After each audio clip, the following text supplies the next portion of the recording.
नमस्कार, मैं हूं निकिता और मेरे चैनल को बहुत बहुत स्वागत। जौनपुर अनुराग यादव केस, जिसकी आज तक सुनवाई नहीं हुई और अगर होती है तो सिर्फ डेट के आगे कुछ भी नहीं। डेट तारीख पढ़ते हैं, अनुराग के पिता कोर्ट हाजिर होते हैं और लालता जो कि मुजरिम जिसने एक बच्चे की हत्या की और उसका परिवार वो आराम से अपनी ज़िंदगी व्यतीत कर रहा है। कुछ टाइम पहले ये बात सामने आई थी कि अब फांसी मिलेगा, लेकिन फांसी अफसोस की बात है कि ऐसे लोगों को फांसी जल्द नहीं मिलती है। जिसके पास पावर पैसे दोनों हों, उसका अच्छा फ़ायदा लालता उठा रहा है।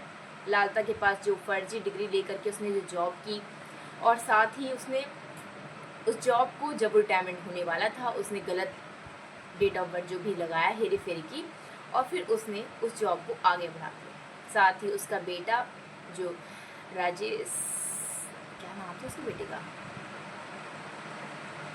उसके बाद उसका बेटा दरोगा बना और उसने भी अच्छा खासा काम किया। अब यहाँ पे उसको साथ में लिया जा रहा था, लेकिन कोर्ट ने उसे हटा दिया उस केस से। कोर्ट का कहना है कि वो वहाँ पे हाजिर नहीं था और कुछ लोगों का कहना है कि ऐसा कुछ भी नहीं है। वो लगातार कॉल कर रहा था और जितने भी प्लान किए मास्टरमाइंड वो उसका बेटा दरोगा ही था। साथ ही धमकी, गांव छोड़ के भागने की धमकी और मर्डर करने के बाद ये जो होता है, कहते हैं ना कि अफसोस होता है लोगों को। अफसोस की बात है कि ऐसे लोगों को अफसोस नहीं होता।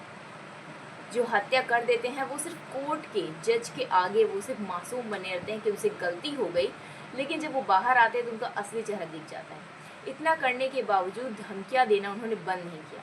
अनुराग के पिता को उन्होंने कहा घर छोड़ दीजिए, नहीं तो आपके साथ और बुरा हो सकता है।